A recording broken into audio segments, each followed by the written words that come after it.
तो अब हम सृजन संवाद के अंतिम और सबसे महत्वपूर्ण चरण में हैं। अंतिम इसलिए क्योंकि इसके बाद हमारे पास में और किसी के साथ संवाद की कोई स्थिति नहीं है, और महत्वपूर्ण इसलिए है कि छत्तीसगढ़ सरकार के दो सबसे महत्वपूर्ण विभागों के कर्ता धर्ता हमारे साथ में है। आवास पर्यावरण उनके पास है, वित्त वाणिज्य उनके पास है, यूं योजना आर्थिक सांख्यिकी आदि भी उनके पास में है। पर इन दो के बाद में अपन मान लेते हैं कि सब कुछ उन्हीं के पास में है। तो ऐसे ओपी चौधरी जी हमारे साथ है। मैं चाहूंगा एक बार जोरदार तालियां ओपी चौधरी जी के लिए और उनके इस धैर्य के लिए कि जिसके तहत वो दो सत्र में, एक नहीं दो सत्र में बतौर दर्शक कार्यक्रम में अपनी मौजूदगी दर्ज कराए। मैं उनकी सरलता के लिए, सहजता के लिए हरिभूमि आईएनएच परिवार की ओर से विशेष तौर पर आभार ज्ञापित करता हूं कि आपने इतनी सहृदयता और इतनी धैर्य का परिचय इस आयोजन के संदर्भ में दिया। ये आपका स्नेह, ये आपकी उदारता है। मैं स्वागत करता हूं और इस बातचीत की शुरुआत यहीं से करता हूं ओपी भाई आपसे कि आपने तो अलग अलग भूमिकाएं इस प्रदेश में निभाई। जिस राजधानी में कभी आप जिलाधीश के तौर पर बैठते थे, उसी राजधानी में आप माननीय मंत्री के तौर पर हैं। तो जानना ये चाहते हैं कि जब कलेक्टर के तौर पर काम कर रहे थे, नगर निगम कमिश्नर के तौर पर काम कर रहे थे, तब कई बार कसमसाहट रही होगी, कलेक्टर ही रह गया, अगर मंत्री होता तो बताता, कमिश्नर था तब भी लगा होगा मंत्री होता तो बताता। ईश्वर ने आपको मौका दिया, क्या उस समय ऐसा सोच रहे थे जो नहीं कर पा रहे थे पर अब कर गए? एक्चुअली हिमांशु जी, भारत के डेमोक्रेसी में राजनीति को हम लाइक करें या डिसलाइक करें, उसको लव करें या हेट करें, लेकिन है तो सबसे ज्यादा इंपॉर्टेंट वही, इसमें कोई डाउट नहीं है। और ये 13 साल के मैंने अपने एडमिनिस्ट्रेटिव लाइफ में, प्रशासनिक जीवन में महसूस किया। और ऐसा कोई विषय नहीं कि कोई चोट थी या कोई मन में कोई मलाल था। प्रशासन में रहते हुए भी मैं बहुत संतुष्ट था और द बेस्ट जो कर सकता था कर रहा था और एक सेटिस्फाइड लाइफ जी रहा था। बट मुझे लगा कि भाई लाइफ के एक अलग स्टेज में पहुंच गए हैं तो पॉलिटिक्स का हिस्सा बनना चाहिए, क्योंकि बहुत इंपॉर्टेंट है इंडियन डेमोक्रेसी में। और हम जिसकी लाइफ अच्छी चल रही होती है वो राजनीति से थोड़ा दूर रहना चाहता है। वहाँ टांग खिंचाई बहुत है, वहाँ लफड़े झफड़े बहुत हैं, सोच के आदमी थोड़ा दूर रहना चाहता है। और क्रिटिसाइज हम करते रहते हैं बाहर से कि राजनीति में ये नहीं हो रहा है, वो नहीं हो रहा है, ये गलत वो गलत। तो चाणक्य का एक स्टेटमेंट है कि बुरे लोगों, अच्छे लोगों के राजनीति में भाग नहीं लेने का पहला दुष्परिणाम होता है कि बुरे लोग अच्छे लोगों पर शासन करते हैं। इस राजनीति में आने की जो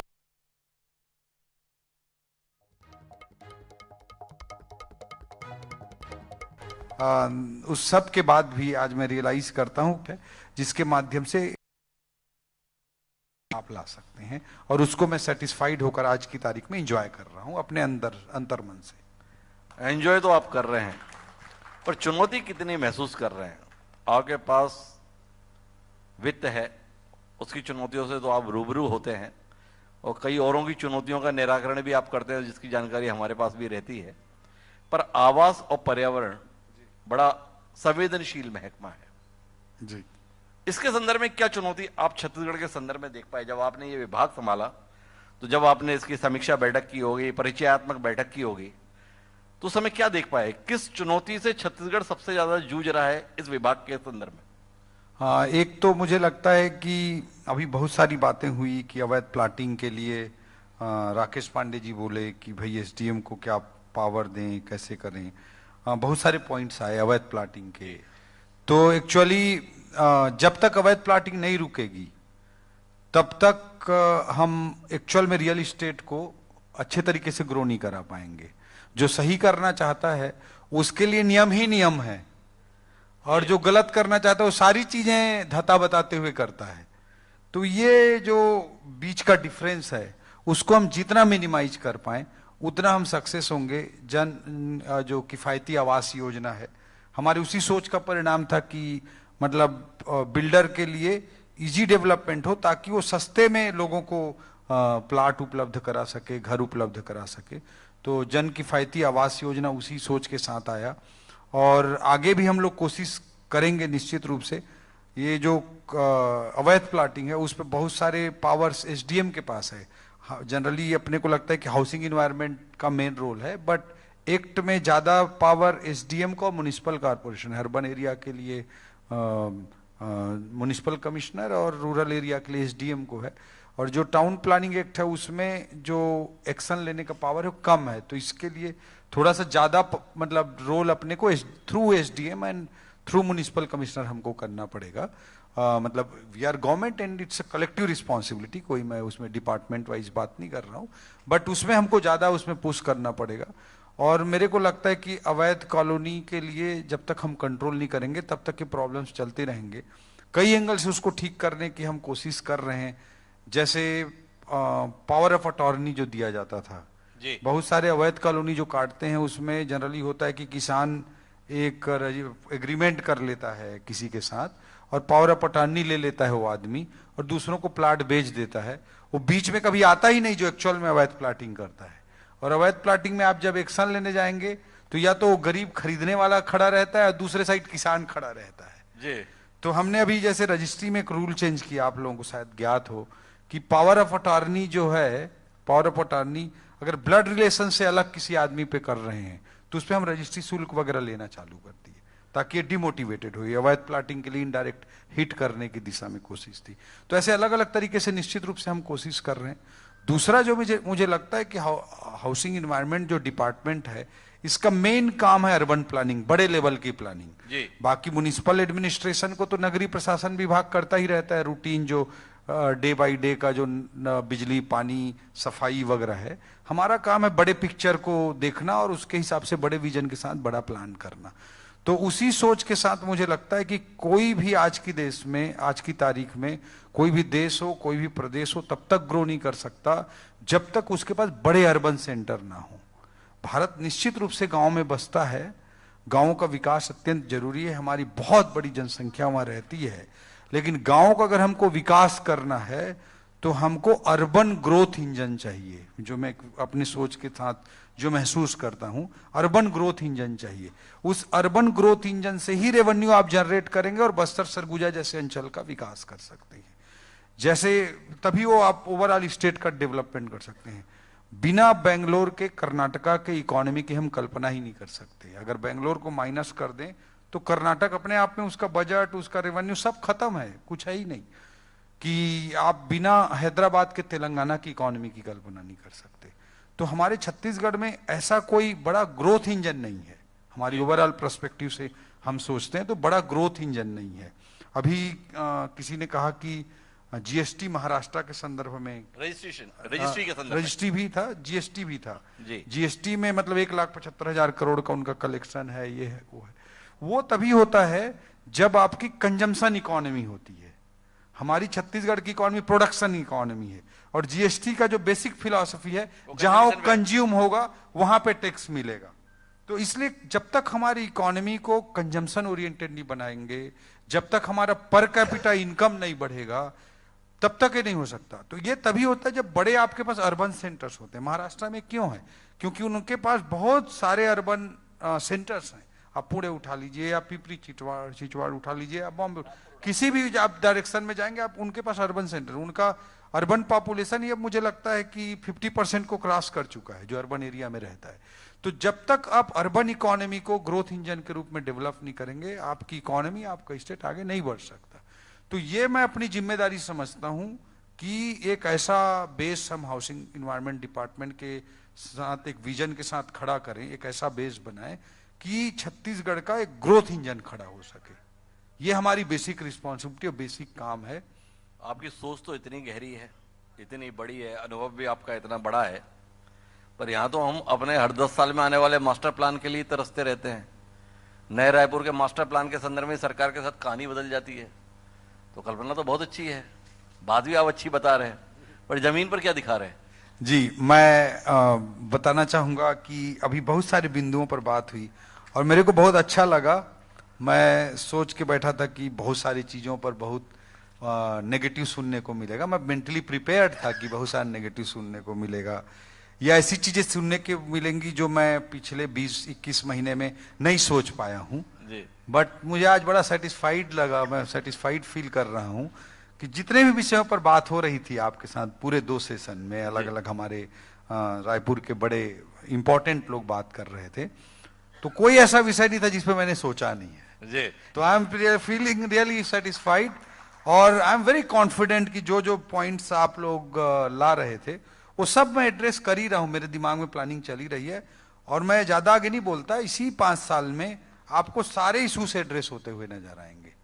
तो सारे इशू से एड्रेस होते हुए नजर आएंगे। जैसे जो मैंने कहा ग्रोथ सेंटर की बात कही, तो उस पे SCR स्टेट कैपिटल रीजन हमने कहा, और स्टेट कैपिटल रीजन हम जो लेकर आए थे, तो मैं ये कहना चाहूंगा कि स्टेट कैपिटल रीजन किस लेवल के प्लानिंग हो रही है और 3 साल में कहां तक पहुंचेगा, इसमें आपको किसी भी प्रकार का कोई संशय करने की जरूरत नहीं है।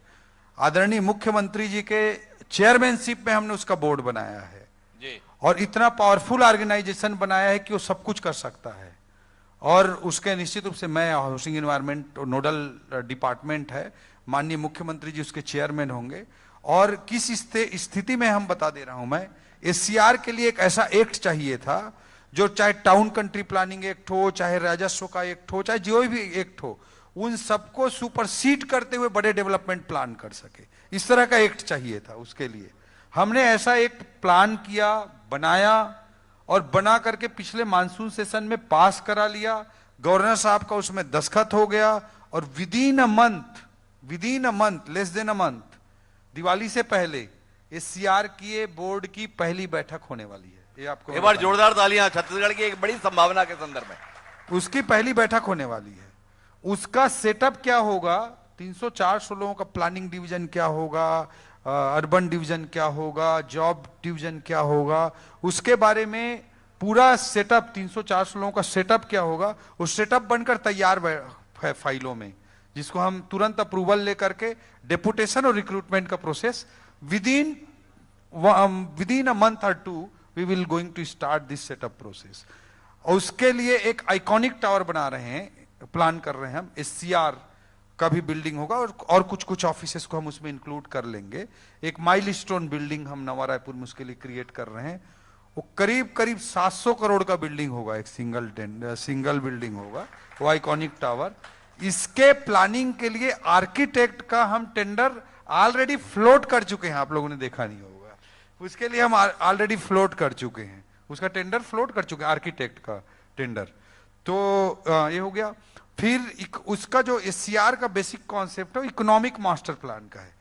इसमें जैसे अभी होता यही है कि रायपुर वाला रायपुर के पॉइंट ऑफ व्यू से सोचता है, कोई रिंग रोड बनाऊं, बाईपास बनाऊं, रायपुर वाला रायपुर के हिसाब सोच रहा है, नवा रायपुर वाला नवा रायपुर के हिसाब सोच रहा है, बिरगांव वाला बिरगांव के हिसाब सोच रहा है, भिलाई दुर्ग वाले अपने हिसाब सोच रहे हैं, राजनांदगांव वाला राजनांदगांव के हिसाब सोच रहे हैं।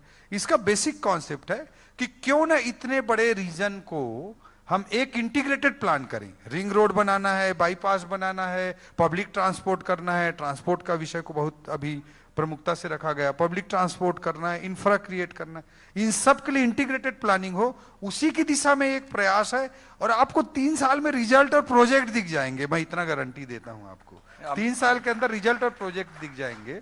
तो वो भी भाई आपने बढ़िया तरीके से हमें बता दिया। SCR के संदर्भ में एक और बहुत बढ़िया चीज दिखा दी, सपना भी अच्छा दिखा दिया जी। और मैं तो जमीन की बात कर रहा हूँ, मास्टर प्लान के संदर्भ में। नहीं, उस पर भी मास्टर प्लान के संदर्भ में मैं बताऊंगा, एक तो आता नहीं, दूसरा जी इस विसंगति के संदर्भ में क्या कहेंगे। मास्टर प्लान शहर की जरूरत के अनुसार कम बनता है, चेहरों के अनुसार ज्यादा बनता है। किसकी जमीन कहां पर है जी, वो पसंद का हुआ जी तो कमर्शियल है, चेहरा पसंद ना आया तो ग्रीनलैंड है। ऐसे अनुभव अतीत में रहे हैं। OP चौधरी जी इस सब को रोकने की दृष्टि से कुछ कर पा रहे हैं? जी, मैं बेसिकली आप बोलते नहीं तब भी मैं बोलता, और मैं आश्चर्यचकित था कि कैसे हमारे इतने सारे प्रमुख लोगों ने कोई क्रिटिसिज्म नहीं किया गवर्नमेंट का।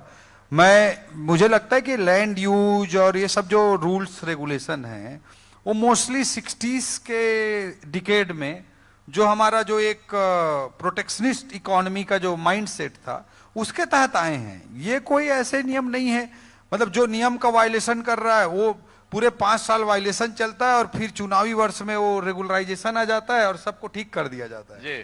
तो ये तो अनवरत चलने वाली प्रक्रिया है जिसका कोई मतलब नहीं, मैं मानता हूं। और मैं तो उस थॉट का आदमी हूं कि मतलब बेसिक प्लानिंग होनी चाहिए कि बेसिक इंफ्रास्ट्रक्चर, बेसिक ग्रीनरी, उस पे हमारा प्लान होना चाहिए। बट अदर देन दैट ये सब चीजों की मुझे तो जरूरत ही नहीं है, ऐसा भी फील होता है। जी। और जो रिफॉर्म्स के मामले में दिल्ली में मेरे मेंटोर्स जो हैं, जी। जो जिनको मैं मेंटोर्स मानता हूं, ठीक है, उनमें एक प्रमुख नाम अश्वनी वैष्णव जी हैं, जी। जो लैंड यूज के कॉन्सेप्ट को ही देश से खत्म करने की वकालत करते हैं।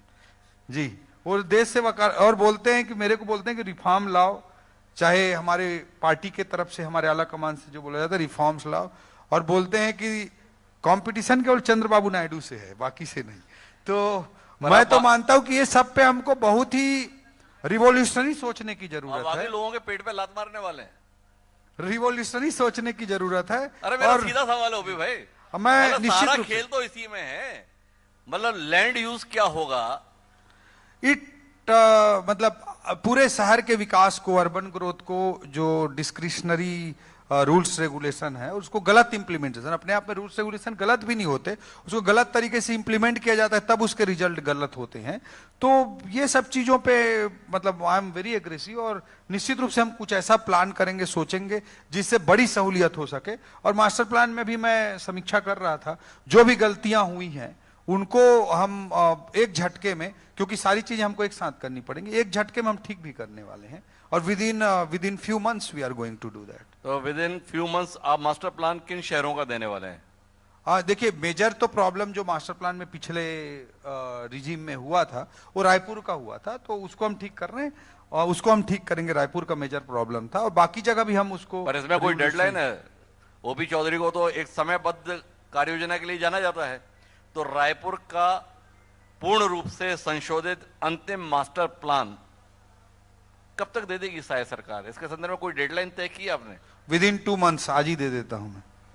तो एक बार जोरदार तालियां। ओपी चौधरी इतना बड़ा ऐलान कर रहे हैं कि 2 महीने में रायपुर का मास्टर प्लान अंतिम रूप से आ जाएगा। तो चौधरी साहब, जो गड़बड़ियां हुई उसको सुधार दिया जाएगा विद इन 2 मंथ्स जी। और सॉरी, मैं कुछ और हाँ जरूर जी। मतलब जो एससीआर है उसका मैंने आइकॉनिक बिल्डिंग बोला, मैंने सारे बातों को रखा। अभी जो बड़ा इशू आया था मेट्रो का, जी, मैं भूल जा रहा हूं कौन भैया बोले थे जी। तो जी, तो मेट्रो पीएनबी से मेट्रो की बात आई थी। आप लोग देखते नहीं है, लग रहा है मेट्रो के कंसल्टेंट का टेंडर, मेट्रो के सर्वे के लिए कंसल्टेंट का टेंडर पिछले 20 दिन पहले फ्लोट कर चुका हूं। 15-20 दिन पहले फ्लोट कर चुका हूं।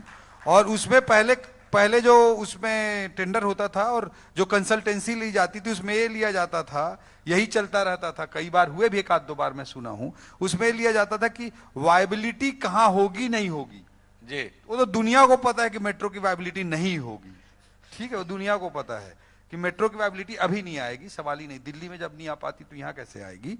बट मेट्रो एक एससीआर के लिए public transport point of view से जरूरी है। एक अर्बन ग्रोथ हब हम अगर क्रिएट करना चाहते हैं स्टेट में, एक फ्यूचरिस्टिक विजन के साथ, एक रोड मैप के साथ, तो मेट्रो जरूरी है। इस थॉट के साथ हम वायबिलिटी का कोई सर्वे नहीं करा रहे हैं, मेट्रो कहां से कहां बनाना इसी का सर्वे करा रहे हैं। एंड मैं आपको, हमारे आदरणीय मुख्यमंत्री जी के लीडरशिप में मैं आपको इतना आश्वस्त करना चाहूंगा कि हमारे इसी रिजीम में हमारी पूरी कोशिश रहेगी कि मेट्रो का भूमि पूजन एटलीस्ट हो जाए, टेंडर फाइनल होके। तो कुल मिलाकर मेट्रो की कल्पना को जमीन पे लाने के संदर्भ में काम शुरू हो जाएगा। ये एससीआर का ही हिस्सा है, एससीआर का हिस्सा। एक और विषय आपके संदर्भ में है, जब आप कलेक्टर हुआ करते थे जी, तो जवांगा जैसे एजुकेशन सिटी आप क्रिएट कर दिए जी, अब तो आप मंत्री हो गए जी। हमारे मंच पर लोग बोल रहे हैं कि कोई ढंग की शैक्षणिक संस्थाएं रायपुर में आ जाएं, शहर को राष्ट्रीय अंतर्राष्ट्रीय स्तर पर पहचान मिल पाए। कुछ सोच नहीं रहे आप? जो काम कलेक्टर रहते हुए कर गए, मंत्री रहते हुए दिशा नहीं जा रही जी। मैं इसको भी एड्रेस करना चाहूंगा। नवा रायपुर के संबंध में कई पॉइंट्स आए हैं जी, उनको मैं एड्रेस करूंगा एक साथ आपके इस पॉइंट को पहले रखते हुए। एजुकेशन को आगे बढ़ाने के लिए पिछले 15 साल की जो भारतीय जनता पार्टी की सरकार थी उसको मैं अप्रिशिएट करना चाहूंगा, डॉक्टर रमन सिंह जी के लीडरशिप वाली सरकार को। जब हमारा छत्तीसगढ़ बना तो एक भी नेशनल लेवल का इंस्टीट्यूट नहीं था। 2018 तक छत्तीसगढ़ में आईआईटी आ गया, आईएम आ गया, एम्स आ गया, नेशनल लॉ यूनिवर्सिटी आ गई, ट्रिपल आईआईटी आ गया, सीपेट आ गया, एनआईटी आ गया, ये सब नेशनल इंस्टीट्यूट आए। इन हमारी सरकार के 20 महीनों में हमारी सरकार के 20 महीनों में हम निफ्ट लाए, national institute of fashion technology, इन्हीं 20 महीनों में हमने लाया है। नवा रायपुर में ही लाया है, national institute of fashion technology. NIELIT लाने में हम सफल हुए हैं, national institute for electronics and information technology, और NFSU, national forensic science university. ये 3 प्रोजेक्ट हम 20 महीने में ला चुके हैं। और आपको मैं बताना चाहूंगा कि प्राइवेट सेक्टर में भी इसके अलावा हम school of planning and architect, उसको हम लाने की कोशिश कर रहे हैं। जो पुणे वाला सेंटर है साइंस वाला, जो इंडियन इंस्टीट्यूट ऑफ साइंस जो होता है IIS, उसको लाने की हम कोशिश कर रहे हैं। इसके अलावा जो हमारा जो प्राइवेट जो यूनिवर्सिटीज अच्छे चलते हैं, मधु केला जी हमारे छत्तीसगढ़ के बहुत बड़े इन्वेस्टर हैं। उनके एजुकेशन की कहानी है कि कैसे MBA करने गए थे कुरुद से उठ के, और उनको अंग्रेजी नहीं आता था, तो एक एफिडेविट दिए थे कि मैं 6 महीना में अगर अंग्रेजी नहीं बोल पाए तो फेल कर देना, मैं चला जाऊंगा करके। वो उनको मैं बोला आप तो सुमैया में पढ़े हैं, तो सुमैया को लाइए, ये आपका छत्तीसगढ़ को योगदान होगा। तो he is liaisoning with Sumaiya group, कि नवा रायपुर में सुमैया ग्रुप आ जाए। नरसिंह मुंजी को हम लाने की कोशिश कर रहे हैं। पुणे का गोखले इंस्टीट्यूट जो है इकोनॉमिक्स का जो सेंटर है, उसको हम लाने की कोशिश कर रहे हैं। और इसके अलावा अभी अभी हमने एक टेंडर फाइनल किया है, 17 एकड़ जमीन दी है यहीं के लोकल, मुझे लगता है शायद हीरा ग्रुप ने शायद उसे लिया है। वो इंटरनेशनल ब्रांड स्कूल ला रहे हैं 17 एकड़ एरिया में। DPS वहां पर ऑलरेडी चल रहा है और बड़ा एक्सटेंड होगा। मंगलम जो स्कूल है उसको वो लोग भी अभी आए थे, हम लाने के लिए तैयार हैं। और यहाँ पे हमारे छत्तीसगढ़ के सारे लोग बैठे हुए हैं जो मेन इन्वेस्टर हैं, सब कैश रिच लोग हैं। मैं आप सबको बोलना चाहता हूँ, आप प्लान करिए कोई भी बड़े इंटरनेशनल ब्रांड स्कूल को लाने के लिए। ऑब्वियसली हम टेंडर प्रोसेस से जाके प्रक्रिया को पूरा करेंगे। आप में से जितने लोग आएंगे 5, 7, 10, हम उनको लैंड पूरा प्रोसेस को फॉलो करते हुए देने का कमिटमेंट मेरी ओर से, आप प्लान बस करिए। तो हम पूरा एजुसिटी हम पूरा ला रहे हैं। मैं बीच में जोड़ देता हूँ जी, वो कमिटमेंट तो चाहते ही थे आपसे जी, पर साथ में सुझाव दिए थे टायर 2 के संदर्भ में, लेयर 2 के संदर्भ में, जी, उस पर भी कुछ दृष्टि दे दीजिए। नहीं, निश्चित रूप से। तो मैं एक्चुअली एक तो एजुकेशन की बात हो गई, दूसरा मैं हेल्थ की बात करना चाहूंगा। हेल्थ में पिछले 1 महीने में 1 महीने का हमारा पिछले 2 महीने का प्रयास रहा है कि बॉम्बे हॉस्पिटल का टेंडर फाइनल किया है हमने। बॉम्बे हॉस्पिटल आ रहा है नवा रायपुर में, एक बार जोरदार तालियां। सार्वजनिक क्षेत्र का ट्रस्टीशिप के अंतर्गत बहुत ही शानदार संस्थान बॉम्बे हॉस्पिटल, अगर वो रायपुर में आ रहा है तो यहां पर एक उत्कृष्ट सेवाएं उचित दामों पर, मुफ्त में नहीं, उचित दामों पर मिलने की संभावना बनेगी, अपने आप में बड़ी बात। संस्कृति स्कूल के मॉडल पे भी जो एक स्कूल हमारा इंटरनेशनल स्कूल सरकारी बना है, उसको संस्कृति स्कूल के मॉडल पे चलाने की कुछ योजना बना रहे हैं, शायद उसमें सफलता मिले। इसके अलावा सरोज हॉस्पिटल का एक पुराना प्रोजेक्ट था, उसका भी कागज पत्तर में उलझा हुआ था। अभी 3-4 दिन पहले मैंने उसके फाइल को लाइन अप करवा के क्लियर किया है। सरोज हॉस्पिटल का भी हम उद्घाटन विद इन अ मंथ करने वाले हैं। उसके अलावा एक पूरा कंप्लीट मेडिसिटी ला रहे हैं, कंप्लीट मेडिसिटी ला रहे हैं। हमारा टारगेट है और 3 साल में हम इतना कर देंगे कि नवा रायपुर और रायपुर मेडिकल डेस्टिनेशन के रूप में, हेल्थ केयर डेस्टिनेशन के रूप में राष्ट्रीय मानचित्र पर, नेशनल मैप पर आ जाएगा। मैं आपको एक कमिटमेंट करता हूं। इसके अलावा आपने लेयर 2 की बात कही, वो बहुत महत्वपूर्ण है। लेयर 2 पे एग्रेसिव इंफ्रास्ट्रक्चर डेवलपमेंट के प्रोविजन हमने बजट में कर लिए हैं और हम बहुत एग्रेसिवली लेयर 2 के इंफ्रास्ट्रक्चर डेवलपमेंट में जा रहे हैं। जो कॉमन इंफ्रास्ट्रक्चर डेवलप करना है उसको हम डेवलप करेंगे, ताकि जो आगे जो इन्वेस्टर्स हैं, जिसके पास लैंड है या उसमें कुछ करना चाहते हैं, उसको और आसानी हो। इंटीग्रेटेड टाउनशिप का भी उसमें प्रोविजन है। उसमें अगर कुछ चेंज चाहते हो आप लोग, इंटीग्रेटेड टाउनशिप का जो प्रोविजन है, तो उसमें कुछ चेंज चाहते हैं, उसको हम चेंज करने के लिए भी तैयार हैं। थोड़ा सा अभी भी मेरे को लगता है कि थोड़ा और टाइम है कि लेयर 1 थोड़ा सा और ऊपर उठ जाए। उसके बाद मैं इतना आपको आश्वस्त कर सकता हूं कि इसी सरकार के आदरणीय मुख्यमंत्री जी के लीडरशिप में, इसी कार्यकाल में लेयर 2 के लिए भी हम कुछ सरलीकरण करके इस कार्यकाल में जरूर करेंगे। बट मैं 1-8 साल के लिए और थोड़ा समय चाहता हूं कि लेयर 1 थोड़ा और महत्वपूर्ण नीतिगत ऐलान ओपी चौधरी जी सदन में कर रहे हैं कि लेयर 2 भी अब जल्द अर्थात इसी सरकार के कार्यकाल में डेवलपमेंट के लिए खुद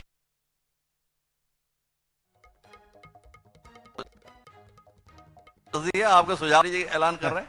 और मैं आगे की बातचीत करूं उससे पहले हमारे बीच में एकदम से वर्ड मत बोलिए, कल की डेट में अलग खोल दिया जाएगा, ऐसे वर्ड मत बोलिए। जो भी आप लोगों की डिमांड है, रिक्वेस्ट है, जो भी आप लोग समझते हैं कि ये चीज होना चाहिए, तो इंटीग्रेटेड टाउनशिप का है या मतलब हेल्थ प्रोजेक्ट्स हैं या एजुकेशन प्रोजेक्ट्स हैं, उनके बारे में कुछ आप सुझाव दीजिए, तो धीरे धीरे उसको अपन उस डायरेक्शन में चलेंगे। तो खुद ही बोल रहे हैं कि मैं डेवलपमेंट का प्लान कर दिया हूं और डेवलपमेंट करने जा रहा हूं। नहीं, तो मैंने बेचने के लिए थोड़े बोला, मैंने तो डेवलपमेंट करने के लिए खोला जा रहा है। उसका चीज, उसके अलावा जो लेयर 2 को लेकर या नवा रायपुर के डिस्टेंस को लेकर जो बड़ा प्रॉब्लम था, वो शेरी खेड़ी से टी पॉइंट तक था।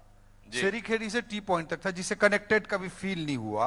तो हम उस पर टीपीएस प्लान कर चुके हैं और टीपीएस हम उस पर आगे बढ़ चुके हैं। टीपीएस आ ही जाएगा, विद इन 2-3 मंथ्स टीपीएस का टेंडर हो जाएगा।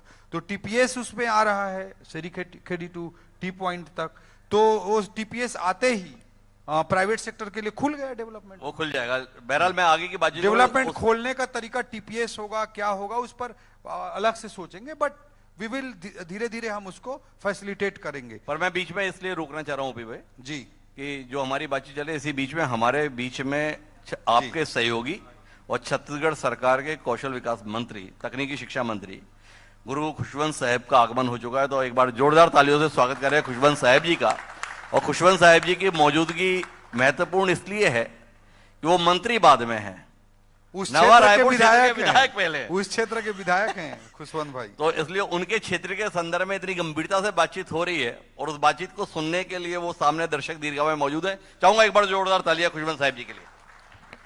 पर एक पॉइंट और जोड़ देते हैं, इंपॉर्टेंट है। इंटरनेट का किसी ने पॉइंट आउट किया जी, तो मैं मंत्री बनते ही ये चीज को बोला, मेरा सिग्नल नहीं लगते हैं, कौन इन्वेस्ट करने आएगा। अपने सेक्रेटरी को मैं बोला, मतलब फोन करते करते कट जाता है। तो हमने वीजीएफ स्कीम लाया है अपने बजट से, हमने अपने बजट से वीजीएफ स्कीम लाया और उसका टेंडर किया। तो उसमें एक अच्छे प्राइवेट प्लेयर का टेंडर फेल हो गया और जो बचा था वो बीएसएनएल था। तो हम बोले लाना नहीं लाना एक बराबर हो जाएगा। तो फिर हमने कैसे भी करके दोबारा टेंडर किया और अब वो टेंडर सक्सेस हो गया है। हम वीजीएफ करके अपना पैसा लगा करके, सारे टावर लगा करके, पूरी internet connectivity, phone connectivity with in few months वहां पर इंश्योर होने वाली है। हम कर चुके हैं सारा चीज। दूसरा चीज कहा किसी ने कि लोअर मिडिल क्लास के लिए अफोर्डेबल हाउसिंग, उस दिशा में भी हमारे कई टेंडर जो अभी हुए हैं वो अफोर्डेबल हाउसिंग के हिसाब से हैं, 2,000 2200 फीट इस तरह के प्लॉट के लिए हैं। और उसके अलावा जो वहां पे इन्वेस्टमेंट ला रहे हैं, आनंद जी शायद बोल रहे थे, बहुत अच्छी बात बोली कि कोई सर केवल रहने के लिए नहीं हो सकता, बहुत सिंपल सी बात है। यही चीज मैं भी महसूस करता हूं। और केवल 2% जमीन नवा रायपुर की प्लानिंग में इंडस्ट्रियल लैंड यूज था, ओनली 2%। तो मतलब मुझे लगता है कि इसमें हमको रिवोल्यूशनरी सोचने की जरूरत है। कोई भी व्यक्ति केवल रहने के लिए वहां नहीं जाएगा, काम करने के लिए दूसरी जगह जा रहा है और रहने के लिए वहां जा रहा है, इट्स नॉट पॉसिबल। तो we are going to increase, हमारे पास अर्बन प्लानिंग के सारे नियम कानून के तहत उसको इंक्रीज करने का हमारे पास स्कोप है। और आज चाहे हम सेमीकंडक्टर यूनिट ला पाए, आज हम चाहे एआई डेटा सेंटर ला पाए, आज हम चाहे टेक्सटाइल पार्क ले आए, चाहे हम फार्मास्यूटिकल ला पाए, चाहे इलेक्ट्रॉनिक मैन्युफैक्चरिंग क्लस्टर ला पाए, ये सब बहुत तेजी से हो रहा है और तेजी से होगा। और जरूरत के हिसाब से एप्रोप्रिएट तरीके से बिग विजन के साथ लैंड यूज के प्लानिंग में कुछ चेंज करने की जरूरत होगी, वो भी हम बड़े उद्देश्यों के लिए हम करेंगे ताकि शहर का एक्चुअल ग्रोथ हो सके। और ये मैं बताना चाहूंगा कि लेबर हटमेंट का अपना सरकारी प्रोजेक्ट नया रायपुर का, कि लेबर जिसमें रह सके, इस तरह की हाउसिंग, उसका प्रोजेक्ट का हम टेंडर कर चुके, एएस के लिए टेंडर नहीं हुआ, एएस के लिए जा चुका है। हमारा बहुत बड़ा प्रोजेक्ट है कि अगर इंडस्ट्री आ रही, इन्वेस्टमेंट आ रहा है, तो जो काम करने वाले जो लोग हैं उनके रहने के लिए हम अपना प्रोजेक्ट लेकर आ रहे हैं। अभी मैंने 2-3 दिन पहले एक पॉलिसी में बड़ा चेंज किया हाउसिंग बोर्ड के, ईडब्ल्यूएस के जो हाउसेस बने थे ईडब्ल्यूएस के, तो उसमें कौन ले सकता है, हितग्राही कौन हो सकता है, वो फिक्स होता है और उसको सरकार अनुदान भी देती है। गरीब आदमी आता है, ईडब्ल्यूएस का घर लेता है और उसको सरकार अनुदान भी देती है। बट हमने 3 बार टेंडर कर लिया उस हाउस को, 4 बार कर लिया, 5 बार कर लिया, कोई आया ही नहीं, और वो सब 10 साल से हाउसिंग बोर्ड में जर्जर होते पड़े हुए हैं। तो हमने अभी चेंज किया कि उस ईडब्ल्यूएस के जो हाउसेस हैं उसको कोई भी खरीद सकता है, जिसमें 4 बार 5 बार 3 बार टेंडर हो गए हैं, उनको कोई भी खरीद सकता है, और उसमें सरकार का जो अनुदान होता है वो नहीं दिया जाएगा। ये हमने पॉलिसी नीतिगत परिवर्तन किया है। और जिसकी चिंता कर रहे हैं कि आप इन्वेस्टर के जो लेबर होंगे वो कहां रहेंगे, ये वहीं रहेंगे। वो इंडस्ट्री वाला उसको खरीदेगा, अपने लेबर को वहां रखेगा, और जो बिक नहीं रहा है और सड़गल के गिर रहा है जर्जर होके, वो समाप्त होगा। तो ये एक हमने मेजर पॉलिसी चेंज किया है। तो लेबर हटमेंट के बारे में भी हम सोच रहे हैं। पब्लिक ट्रांसपोर्ट मैंने जिक्र किया, we are going for aggressive public transportation. Obviously without public transport and without appropriate infrastructure हम सिटी बसा ही नहीं सकते, we are very clear on that. तो वो चीज भी है। ठीक, सॉरी आप बोलिए। लेकिन आपसे जानना है कि आपने अच्छा तो सब बता दिया जी, और आपने सामने वालों से भी चाहा कि वो कुछ क्रिटिसाइज करें। आपको तो संतोष मिल गया कि वो कुछ क्रिटिसाइज किए, नहीं तो आपको लगा अपन ठीक जा रहे हैं। पर जिन्होंने क्रिटिसाइज नहीं किया वो खुद कैसा कर रहे हैं, इस पे आपका अनुभव क्या गया पिछले 1.5-2 साल में? जो बड़ी शिकायत रहती है, बिल्डर लोग बड़ा खेल करते हैं, मुनाफे के लिए ग्राहक को बिल्कुल निपटा देते हैं। आपका तजुर्बा क्या गया? आप तो जनता के प्रतिनिधि हैं। नहीं, बिल्डर के संदर्भ में क्या तजुर्बा आया छत्तीसगढ़ के संदर्भ में ओपी चौधरी जी? नहीं, मुझे लगता है कि बिजनेस एथिक्स में, रियल इस्टेट में छत्तीसगढ़ में बहुत रिमार्केबल चेंज आया है, बेटर हुआ है। और रेरा जैसी संस्था भी बनी है जो इसका पूरा ध्यान रखती है। और जो भी देखिए, हर जगह गलत करने वाले भी लोग होते हैं और सही करने वाले लोग भी होते हैं। जो गलत करने वाले लोग हैं पनिश होने चाहिए, और जो अच्छा करने वाले लोग हैं उनको फैसिलिटेशन मिलना चाहिए।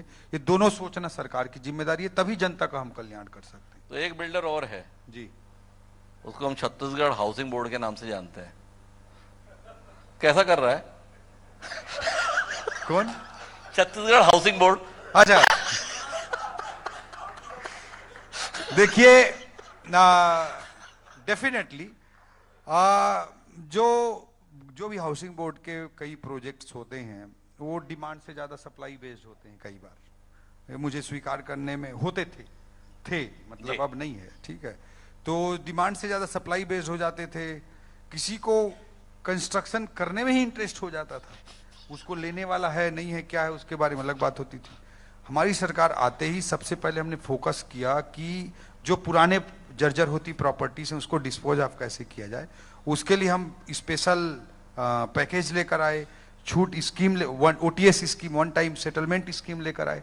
और मैं आपको बताना चाहूंगा, पिछले वो जो 10 साल पुराने प्रोजेक्ट है उनकी बात कर रहा हूं मैं, जिसमें हमने कुछ बनाया किया कुछ नहीं था, वो पुरानी चीजें थी। तो जो भी चीज था, मैं किसी को ब्लेम गेम नहीं कर रहा, बट 10 साल पुराने जो प्रोजेक्ट थे वो पिछले 5-7 साल में जितने नहीं बिके उतने हमने पिछले 1 साल में बेचने का काम किया, ओटीएस स्कीम लाकर पुरानी चीजों को डिस्पोज करने के लिए। नई चीजों के लिए हमने कर दिया है कि उसके रूल बना दिए हैं जी कि जब तक 60% बुकिंग नहीं होगी, जब तक 60% बुकिंग नहीं होगी तब तक उस प्रोजेक्ट के कंस्ट्रक्शन का टेंडर ही नहीं होगा। ये मैंने पॉलिसी बना दी है जी, ये मैंने पॉलिसी बनाई है। और अगर किसी प्रोजेक्ट पे एक ही महीने में 30% बुकिंग आ जाती है तब भी उसका टेंडर कर सकते हैं। अगर एक महीने में 30% बुकिंग आ रही है प्लान के बाद, तब उसके कंस्ट्रक्शन के लिए हम आगे जा सकते हैं। तो इट्स वेरी क्लियर कि जब तक अब डिमांड नहीं होगा हाउसिंग बोर्ड कंस्ट्रक्शन नहीं करेगा।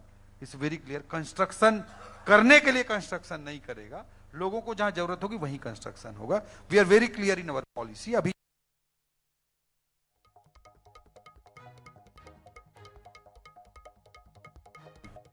redevelopment projects are very important, redevelopment projects are important, very very important, क्योंकि पुराने जो जमीनें जो पड़े रहते हैं, कब्जे होते रहते हैं, खराब होते रहते हैं, शहर के बीच में होते हैं, उनका रीडेवलपमेंट करके हम बहुत अच्छी चीजें कर सकते हैं।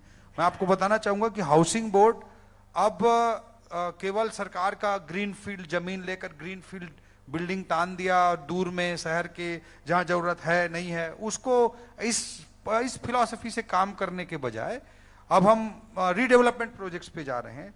51 स्टेट में 51 रीडेवलपमेंट प्रोजेक्ट्स पर हाउसिंग बोर्ड अभी काम कर रहा है, जो बेटर लोकेशन पर हैं और शहर के बीच में हैं और जहां पे डिमांड है, और वैसे जगहों पे रीडेवलपमेंट प्रोजेक्ट्स पीपीपी मोड पे कर रहे हैं। जो सक्सेसफुल मॉडल है वो पीपीपी मॉडल ही है। रियल इस्टेट का कोई भी प्रोजेक्ट पीपीपी प्रोजेक्ट्स के बिना ज्यादा अच्छे से सक्सेस नहीं हो सकता। गवर्नमेंट जहां बिल्डर बन जाए पूर्ण रूपेण तो वो सक्सेस नहीं हो सकता। उसके ऑब्वियस रीजन है, आप सब समझते हैं उनके कारणों को कि किस कारण से वो सब प्रॉब्लम होते हैं। नवा रायपुर के भी सक्सेस जो हो रहा है और होगा ही, उसका एक बड़ा कारण है कि प्राइवेट प्लेस, जैसे स्कूल लाना है, अब मैं बिल्डिंग बनाऊं, मैं स्कूल चलाऊं, तो कभी सक्सेस ही नहीं हो पाएगा। जब हम प्रॉपर ट्रांसपेरेंट बिडिंग प्रोसेस से किसी को प्राइवेट पार्टनर को लेकर आएंगे तब वो प्रोजेक्ट सक्सेस होगा। It's very simple. अभी जो सक्सेस हो रहा है it's because of that only, nothing else. जो फिलॉसफी जो चेंज किए हैं हम लोग, उसी कारण से हो रहा है। तो हमने काफी लंबे तरीके से बात कर ली होगी भाई, लेकिन एक विषय पर बातचीत रह गई और वो बेईमानी हो जाएगी अगर बात नहीं की जाएगी। आप विभाग के मंत्री हैं, वो तो सब ठीक है, पर ये मंत्री आप तब हो पाए जब आप रायगढ़ के विधायक बन पाए जी। तो ऐसा आवास और पर्यावरण मंत्री, रियल एस्टेट में हमने पूरे प्रदेश की बात कर ली, पर ओपी चौधरी जी रायगढ़ के संदर्भ में कुछ कर रहे हैं, कुछ सोच रहे हैं, कुछ करके दे रहे हैं, ये जानने में भी थोड़ी दिलचस्पी है। या प्रदेश में इतने व्यस्त हो गए कि अपने विधानसभा क्षेत्र के संदर्भ में सोच ही नहीं पा रहे। अब नेता का तो दाल पानी विधानसभा क्षेत्र से ही होता है, उसके बिना उसका कोई एग्जिस्टेंस नहीं होता है। तो निश्चित रूप से एक मंत्री के रूप में पूरी ईमानदारी और निष्ठा से हम पूरा प्रयास करें कि द बेस्ट जो हम कर सकते हैं, और क्या विजन हो, क्या रोड मैप हो। हमने विजन डॉक्यूमेंट तैयार किया है 2047 का, और ये विजन डॉक्यूमेंट मोदी जी को हम फॉलो करते हुए कर रहे हैं कि मोदी जी पूरे देश के लिए एक विजन के साथ, एक रोड मैप के साथ कर रहे हैं, तो हम इसमें भी करें। तो मैं इतना कह सकता हूं कि पूरी प्रतिबद्धता के साथ प्रदेश में क्या बड़े विजन होने चाहिए, क्या रोड मैप होना चाहिए, मैं हल्ला करूं ना करूं, दिन रात 24 घंटा मैं इसी पे काम करता हूं और साइलेंट वर्किंग में करने की कोशिश कर रहा हूं। उसका परिणाम अपने आप 5 साल के अंदर सबको दिखने लगेगा कि हाउसिंग एनवायरनमेंट डिपार्टमेंट में, या फिनांस में, या जीएसटी में, या लैंड रजिस्ट्रेशन में, या प्लानिंग डिपार्टमेंट में क्या काम हुआ, उसको सारी जनता रियलाइज करेगी। मुझे हल्ला करने की जरूरत नहीं है। वो जब खुद रजिस्ट्री कराने जाएंगे तो खुद महसूस करेंगे कि वहाँ क्या सुधार हुआ है। कि मैं आपको जैसे फिनांस में बता रहा हूँ, हमारे डिपार्टमेंट के अधिकारियों का और कर्मचारियों का मैं बहुत अप्रिशिएट भी करना चाहूँगा। ऐसे एक चीज किया उन्होंने कि जैसे पेंशन है, मध्य प्रदेश से हम अलग हुए सन 2000 में, उस समय जो कर्मचारी थे संयुक्त रूप से, उनके पेंशन का डिवीजन 26% और 74% के रेशियो से हुआ था। 26% पेंशन छत्तीसगढ़ गवर्नमेंट को देना पड़ता था, 74% मध्य प्रदेश गवर्नमेंट देती थी। उसके एवज में हम मध्य प्रदेश को पैसा ट्रांसफर करते थे। तो उसके पूरे प्रोसेस को अभी पिछले 1 साल में हमारे डिपार्टमेंट ने डिजिटाइज किया, पूरे डेटा को एनालाइज किया, पूरे डेटा का डिजिटाइजेशन किया, सब कुछ किया, और उसके बाद हमको ये कंक्लूजन पे पहुंचे कि हम 2000 करोड़ रुपया मध्य प्रदेश को प्रति वर्ष ज्यादा दे रहे हैं। और उस क्लेम को एजी ऑफिस ने स्वीकार किया, और हमारा तो आपको किसी नहीं आएगा इस तरह कामों कि मैं सोशल मीडिया में कि मीडिया में बहुत हीरो की तरह बयान देते हुए नहीं दिख पाऊंगा। लेकिन जो जरूरी है, स्टेट की बुनियाद को जो ठीक करने के लिए जरूरी है, उस पर पूरी प्रतिबद्धता के साथ हम काम कर रहे हैं। चाहे राजनीतिक आलोचनाएं, प्रति आलोचनाएं जो होती रहें, लेकिन अगर जनता ने हमको जवाबदारी दी है, ईश्वर ने हमको जवाबदारी दी है, तो इस तरह के बड़े काम, विजनरी काम, जिसका इंपैक्ट आने वाले समय पर लाखों लोगों पर पड़ेगा, 20-20 साल 30-30 साल तक पड़ेगा, उसके लिए हम प्रतिबद्ध प्रयास कर रहे हैं। ये सीआर की जो बात आज हम कर रहे हैं हिमांशु जी, ईश्वर चाहेंगे तो आप भी रहेंगे, मैं भी रहूंगा, और ये यात्रा अगर कुछ सालों तक, केवल 3 साल की यात्रा इस सीआर के लिए पर्याप्त नहीं है, अगर 8-10 साल का सही मेहनत हो गया तो सब रियलाइज करेंगे कि छत्तीसगढ़ बनने के बाद छत्तीसगढ़ की इकोनॉमी के लिए, छत्तीसगढ़ के रेवेन्यू ग्रोथ के लिए, एक इकोनॉमिक ग्रोथ इंजन के रूप में हमारे बस्तर सरगुजा को भी हम कैसे पैसा भेज सकें, दे सकें, उसके लिए छत्तीसगढ़ बनने के बाद का सबसे बड़ा माइलस्टोन डिसीजन ये साबित होगा, मैं कह सकता हूं। और आखिरी कोई बात आप रजिस्ट्री के संदर्भ में करना चाहते थे, तो उसी पर हम इस बातचीत को विराम देंगे। रजिस्ट्री में आपने कई नवाचार किए, पर हमारे बिल्डर भाइयों को तो लगता है और जनता को भी लगता है सरलीकृत कर दे वो तो ठीक है, और रजिस्ट्री की रेट भी कुछ कम कर दो तो मजा ही आ जाए। भैया ये रमेश जी बोले थे है ना, अब महाराष्ट्र का आप कंपैरिजन कर रहे थे, है ना?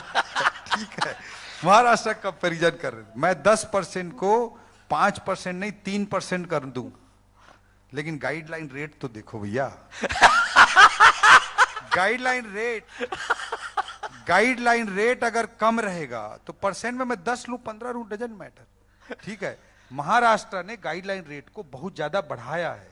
आज गाइडलाइन रेट देखिए, हमको आप सारे बिल्डर्स यहाँ बैठे हैं, आज मास प्रोजेक्ट, मिडिल क्लास प्रोजेक्ट के लिए तब तक डिमांड नहीं आ सकती जब तक हम गाइडलाइन रेट को बढ़ाएंगे नहीं। जब तक गाइडलाइन रेट को बढ़ाएंगे नहीं, आप भी फील करते होंगे, लग्जरी हाउसेस, क्लास हाउसेस, बड़े प्रोजेक्ट्स के लिए डिमांड है, क्यों आपको भी पता है। और जब तक लोअर मिडिल क्लास के लिए, जस्ट इमेजिन करिए, यहाँ पे बैंक से, पीएनबी से साहब बैठे हुए हैं, मतलब आप इमेजिन करिए कि अगर गाइडलाइन रेट कम है और मार्केट रेट ज्यादा है तो एक लोअर मिडिल क्लास का आदमी, मिडिल क्लास का आदमी कैसे बैंक लोन ले पाएगा? उसको कैसे बैंक लोन देगी? हम जब सरकार बोल रही कि इसका रेट इतना है और उससे कई गुना ज्यादा उसको लेना पड़ रहा है, तो कैसे लेगी? इसको समझना पड़ेगा। तो आज मुझे लगता है कि अप्रोप्रिएट गाइडलाइन हमको करने की जरूरत है। गाइडलाइन का रेट परसेंटेज का कोई मैटर नहीं है। गाइडलाइन रेट अगर अप्रोप्रिएट हो जाए, 2017-18 का जो गाइडलाइन है वही आज भी लागू है। उसमें भी 30% कम कर दिया गया था, और क्यों किया गया था वो भी चुनिंदा लोगों को कहां कहां क्या करना था उसके लिए सब किया गया। ठीक है, तो मतलब आज 2017-18 का गाइडलाइन 30% कम होकर चल रहा था, तो आज अप्रोप्रिएट करने की जरूरत है। दूसरा मैं बोलता हूं, गाइडलाइन रेट को बढ़ाने की ही बात नहीं है। गाइडलाइन रेट जब नहीं बढ़ता है तो किसान को मुआवजा नहीं मिल पाता है। लैंड एक्विजिशन जो उसका होता है, आपका भी मान लो लैंड एक्विजिशन में जाएगा, किसान का जमीन लैंड एक्विजिशन में जाएगा, तो उसको मुआवजा कैसे अच्छे रेट पे मिल पाएगा? उसके कारण इंडस्ट्रियल ग्रोथ भी प्रदेश का अफेक्ट होता है। जहां जहां आप इंडस्ट्री चालू करना चाहते हैं, लैंड एक्विजिशन करना चाहते हैं, वहां गाइडलाइन अप्रोप्रिएट नहीं होगा तो आप लैंड एक्विजिशन कर ही नहीं पाएंगे, लोग करने ही नहीं देंगे। उस चीज को सोचना पड़ेगा। मिडिल क्लास के जो हाउसिंग है या रियल एस्टेट है, वो कैसे खरीद पाए लोन लेकर, उसके लिए भी हमको सोचना पड़ेगा। तो एक अप्रोप्रिएट बैलेंसिंग करने की जरूरत है। और उससे भी ज्यादा मैं बोल रहा हूं, रेट बढ़ाने की बात नहीं है, मैं बात करूंगा रेशनलाइजेशन की। रायपुर में एक रोड पे आप निकल जाइए, एक रोड पे आपको 5 गाइडलाइन रेट मिल जाएंगे। रोड के इस किनारे में अलग रेट, उसी रोड के उस किनारे में अलग रेट मिल जाएंगे आपको। रायपुर में, अकेले रायपुर शहर में, हमारे दिल्ली से तुलना कर देता हूं, दिल्ली में टोटल गाइडलाइन का जो रेट है वो 11 स्लैब है, 11 स्लैब्स जी। ठीक है, हमारे रायपुर में कितना होगा आप गेस करिए?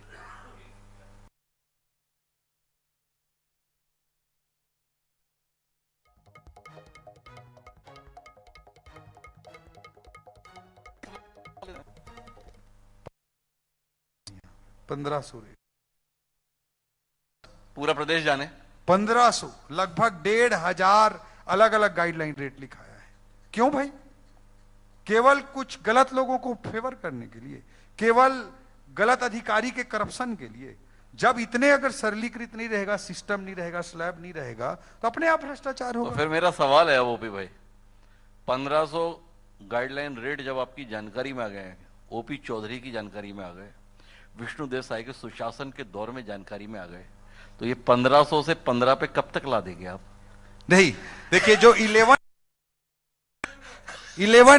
जो है दिल्ली का, वो मैं भी एक दूसरा एक्सट्रीम मानता हूं, उतना भी नहीं होना फिर चाहिए। भी जो आप करने वाले हैं, बट हमने 1500 से 150 75% स्लैब हम खत्म करने वाले हैं विद इन फ्यू डेज। ठीक है, तो एक बड़ा ऐलान, 1500 गाइडलाइन रेट में से 75% घटने वाला है। 75% जी जी, तो कुल मिला के माने कि 250 रेशनलाइजेशन है। अब जैसे मान लीजिए ये रोड है, अब उसमें इधर एक वार्ड है, इधर दूसरा वार्ड है, तो इधर अलग रेट है और उसी रोड के सामने उधर दूसरा रेट है। तो इस तरह की चीजों को रेशनलाइज करना पड़ेगा। आदरणीय मुख्यमंत्री जी के नेतृत्व में सुशासन के लिए, जनता की सुविधाओं के लिए, यही भ्रष्टाचार कराता है। किसी चीज को वहां से वहां लिख दो तो अलग रेट है, राम घर के पास अलग, श्याम घर के पास अलग, वहीं अगल बगल है। तो श्याम घर के पास लिख देगा तो आपको कम रेट में हो जाएगी रजिस्ट्री, राम घर के पास लिख देगा तो ज्यादा रेट में हो जाएगी रजिस्ट्री। तो रेट ज्यादा बढ़ाने से ज्यादा इंपॉर्टेंट है रेशनलाइजेशन का। क्या क्या होता रहा है, आई कांट ब्लेम, मतलब किसी को ब्लेम गेम नहीं करना चाहता, बट वेरी अनफॉर्चुनेट सिस्टम्स को इतने बिगड़ने देना। तो सिस्टम को बेहतर बनाने की दृष्टि से ओपी चौधरी काम कर रहे हैं। अगले 5 साल के लिए नहीं बल्कि अगले 25 साल 50 साल की सोच के साथ में काम कर रहे हैं और कुल मिला के एक बेहतर छत्तीसगढ़ बने, इसके संदर्भ में विष्णुदेव साय के नेतृत्व में सरकार काम कर रही है। मैं चाहूंगा एक बार जोरदार तालियां ओपी चौधरी जी के लिए। ओपी चौधरी के पास में इतना कुछ है कि जितनी लंबी बातचीत कर लो कम है। वो बशीर बदरने ने एक शेर कहा है, वो मुफीद बैठता है कि कोई बात कब कहां कैसे कही जाती है, कि कोई बात कब कहां कैसे कही जाती है, अगर इसका सलीका हो तो हर बात सुनी जाती है। ओपी चौधरी जी ने साध लिया, इसीलिए चाहे दिल्ली की जीएसटी की बैठक हो और चाहे रायपुर में सायाजी होटल में हरी हुई आईएनएच का सृजन संवाद हो, लोग बात गंभीरता से सुन लेते हैं। तो आपका बहुत बहुत धन्यवाद ओपी चौधरी जी, हमारे साथ इस संवाद का हिस्सा बनने के लिए।